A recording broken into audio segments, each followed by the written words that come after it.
Welcome. In front of me is a SONY Xperia 1 Mark VII, and today I will show you how you can import contacts from your SIM card to the device.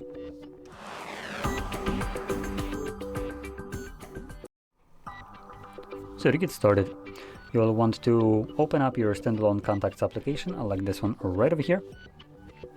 Next, navigate to Organize and select Manage SIM.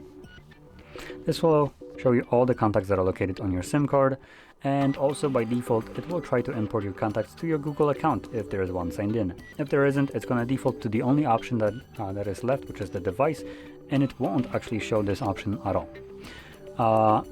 As you also seen, when I had my Google selected as an import location, all the contacts were deselected and grayed out. That's because all these contacts actually exist on the Google account, so the phone is just stopping me from duplicating the contacts.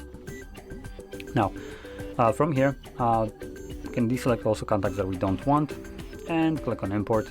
This will import all selected contacts, and when you go back to your list, you should be able to see them right in here. If you don't, you might need to change what's being displayed. Where it says all contacts, if we tap on this drop down, you can choose all contacts, Google contacts, or device contacts. So just make sure you have the correct option selected. Now, with that being said, I hope you found this very helpful, and if you did, don't forget to hit like, subscribe, and thanks for watching.